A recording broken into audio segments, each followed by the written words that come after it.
নতুন আরও একটি দিন, সাথে নতুন ব্লগ। সকল ভিউয়ার্স আপু ভাইয়াদেরকে ওয়েলকাম জানাচ্ছি। মেয়ের পরীক্ষার ভিতরেও কেন বোনের বাসায় আসতে হলো, বিস্তারিত দেখতে হবে। আসসালামু আলাইকুম আমার প্রিয় আপু ভাইয়ারা, কেমন আছেন সবাই? যে যেখান থেকে আমার আজকের রেকর্ডিং ব্লগটি দেখছেন, আশা রাখছি সবাই ভালো আছেন। আলহামদুলিল্লাহ, আমি আমার পরিবার আমরাও সবাই ভালো আছি। এই ব্লগটি গতকালকে সন্ধ্যার পর আমার বোনের বাসায় গিয়েছিলাম। বোনের হাজবেন্ডের জন্মদিন ছিল। আসলে বড় মানুষের জন্মদিন আর ছোট মানুষের জন্মদিন বলে কোনো কথা নেই। আমাদের বাসায় কারো বার্থডে হলেই আমরা কেক কাটি, খাওয়া দাওয়া করি, এই আর কি। বাহিরের ওইভাবে কাউকে বলা হয় না, কারণ আমরা তো বার্থডে পালন করি না, এটাই আর কি বিশেষ কারণ। নিজেরাই দেখা যায় একটু কেক টেক খাওয়া হয়, ওইটা চিন্তা করে কিন্তু কেক কাটা হয়। তো যাই হোক, এই তো আমরা অনেকক্ষণ যাবৎ বোনের বাসায় চলে আসছিলাম। আমার মা, ভাই, তারপর আমার বড় ভাইয়ের ওয়াইফ, বাচ্চা, আমার বাচ্চারা সবাই মিলে ওয়েট করছিলাম। বাট বোন মাত্র বাসায় আসছে। আর এখনের এই কেক কাটার মুহূর্তটা ছিল রাত 10টা। তো বোন অফিস শেষ করে ওর দুটো মিটিং ছিল, ওগুলো কমপ্লিট করে দেন বাসায় চলে আসছে।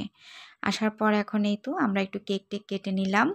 আর ওইদিকে এই যে আমার বোনের মেয়েটা ওর হাজব্যান্ডের কোলে, ও নতুন হাঁটা শিখেছে, ভীষণ হাঁটতে পছন্দ করে, কারো কোলে উঠে বেশিক্ষণ থাকতে চায় না, ফ্লোরে নেমে যেতে চায়, কারণ নতুন অ্যাক্টিভিটিস ওটা প্রেজেন্ট করতে হবে।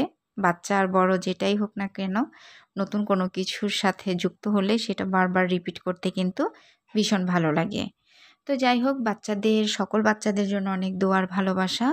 আমার প্রিয় ভিউয়ার্স আপু ভাইয়া যারা আপনারা দেখছেন ব্লগটি, অবশ্যই আমাদের পরিবারের বাচ্চাগুলোর জন্য দোয়া করবেন।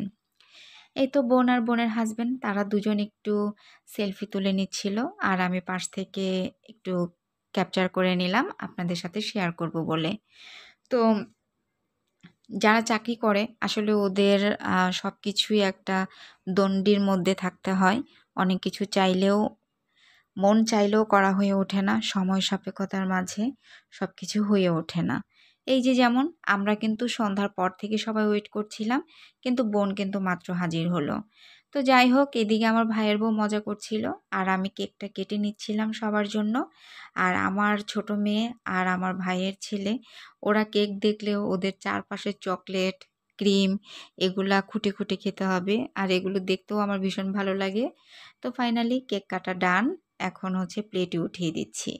আর ওইদিকে বাচ্চারা কেকের চারপাশের এই যে চকলেট যা ছিল সব নিয়ে নিচ্ছে, আর আমি দিচ্ছি না বলে পাশ থেকে চিৎকারও করছিল, যদিও আমি অরিজিনাল সাউন্ডটা রাখিনি, পরে ভয়েস দিয়েছি, তো তাই আপনারা বুঝতে পারছেন না।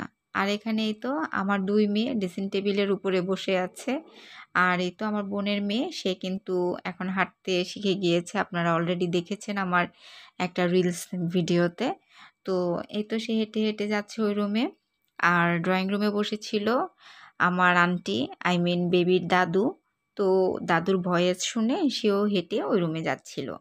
আর এখানে এই তো ভাইয়ের ওয়াইফ আর বাচ্চা বসে আছে, বোনের খেলনা দিয়ে খেলা করছে। ওদের আর কি কাজ, খেলনাপাতি পেলে আর কিছুই চাই না।